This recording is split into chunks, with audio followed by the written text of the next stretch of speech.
আসসালামু আলাইকুম দর্শক, আশা করি সবাই ভালো আছেন। এই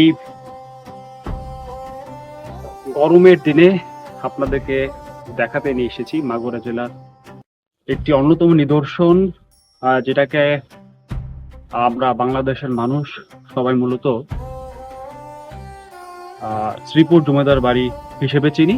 এটি ঢাকার 0 পয়েন্ট থেকে 158 কিলোমিটার দূরে অবস্থিত, প্রায় 3.5 থেকে 4 ঘন্টার পথ, এবং মাগুরা জেলা থেকে বা মাগুরা সদর উপজেলা থেকে প্রায় 24 কিলোমিটার দূরে, এবং মাগুরার যে শ্রীপুর উপজেলা আছে তা থেকে মাত্র 1 কিলোমিটার দূরে অবস্থিত।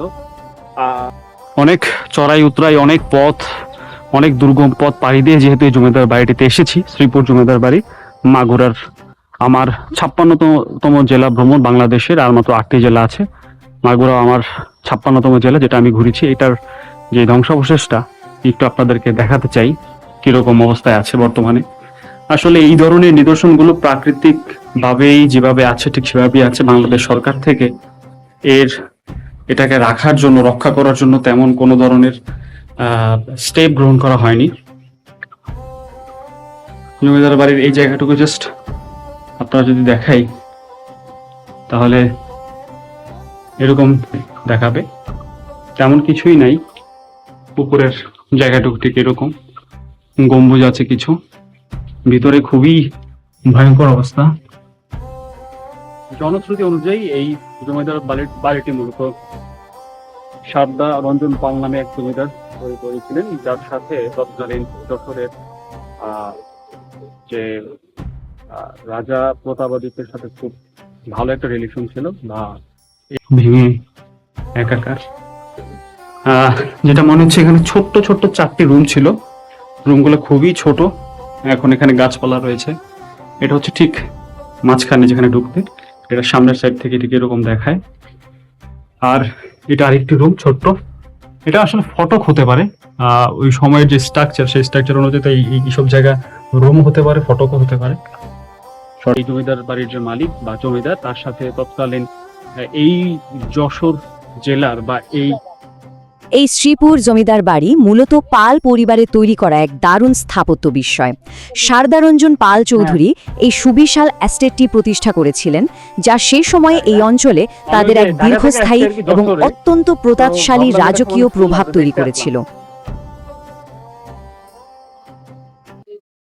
এই জায়গাতে মনে আছে ভিতরে ঢোকা যাবে, সমস্যা আছে কোনো?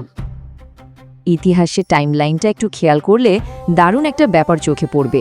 ঐতিহাসিক তথ্য মতে 1500 শতকের নবাব আলীবর্দী খাঁর কাছ থেকে এই জমিদারি কিনে নেওয়ার মাধ্যমে এস্টেটের শুরু।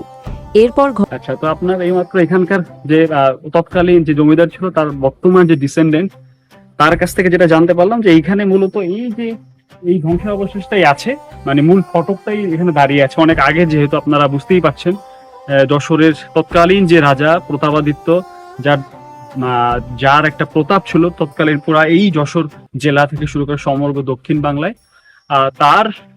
তারই ডিসেন্ডেন্ট যেটা হচ্ছে বর্তমানে এই জায়গায় মালিক। কিন্তু আমি যেটা শুনলাম আমার এখানে এক দিদির কাছ থেকে বা এখানকার যে কাছ থেকে, স্থানীয়র কাছ থেকে, যে বর্তমানে এটা প্রায় ধ্বংসাবশেষ, তারপরেও মানুষ দেখতে আসে আমার মতো, যারা এই সুন্দর জায়গাগুলো দেখতে চায়।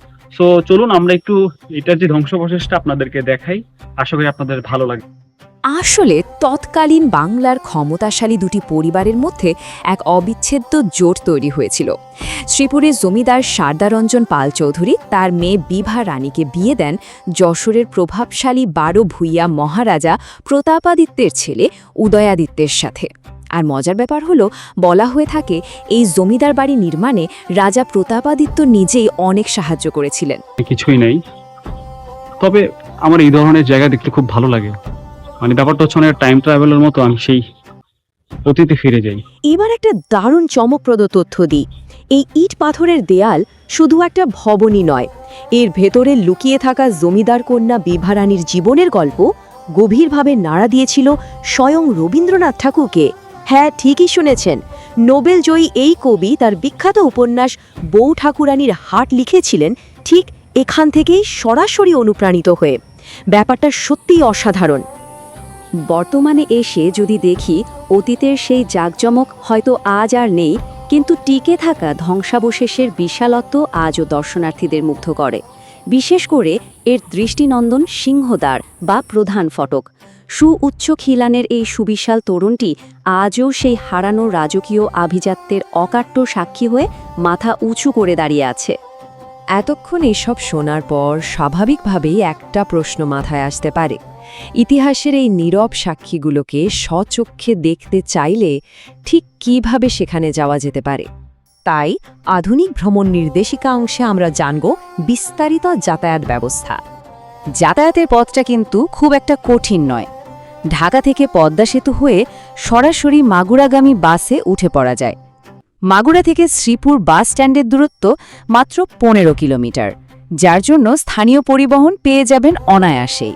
এরপর সেখান থেকে একটা রিক্সা বা ইজি বাইক নিয়ে শ্রীপুর সাচিলাপুর রাস্তার বাঁ পাশে এগোলেই চোখের সামনে ভেসে উঠবে এই ঐতিহাসিক জায়গাটি। খরচের দিক থেকেও যাত্রাটি বেশ হাতের নাগালেই। ঢাকা থেকে বাস ভাড়া সাধারণত 580 থেকে 1300 টাকার মধ্যেই থাকে। সোহাগ, হানিফ, ইগল বা দ্রুতির মতো বেশ পরিচিত অপারেটরগুলোর বাস নিয়মিত যাতায়াত করে এই রুটে। থাকার জায়গার কথা যদি বলি, মাগুরায় আবাসিক হোটেলের ব্যবস্থাগুলো মূলত বেশ সাধারণ বা বেসিক মানের। হোটেল চলন্তিকা বা ছায়াবিথির মতো প্রাইভেট হোটেলগুলো অনায়াসে বেছে নেওয়া যায়।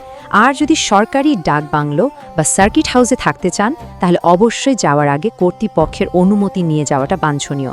তবে একটা বিষয় সবসময় মনে রাখা প্রয়োজন, এই ধরনের শতবর্ষী স্থাপনাগুলো আমাদের অমূল্য জাতীয় সম্পদ। তাই ঘুরতে গিয়ে পরিবেশের যেন কোনো ক্ষতি না হয় সেদিকে সর্বোচ্চ খেয়াল রাখাটা আমাদের সবার দায়িত্ব। পাশাপাশি যাওয়ার আগে স্থানীয় যাতায়াত খরচ বা হোটেল ভাড়ার বর্তমান অবস্থাটা একটু যাচাই করে নেওয়াটা সবসময় বুদ্ধিমানের কাজ। একেবারে শেষ পর্যায়ে চলে এসেছি আমরা। বিদায় নেওয়ার আগে একটা চিন্তার খোরাক রেখে যেতে চাই।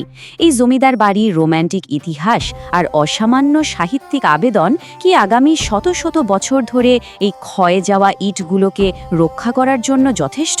এই নীরব ধ্বংসাবশেষগুলো কি ভবিষ্যৎ প্রজন্মকেও তাদের নিজেদের ঐতিহ্য রক্ষায় ঠিক এভাবেই অনুপ্রাণিত করতে পারবে? উত্তরটা খোঁজার দায়িত্ব বরং সবারই।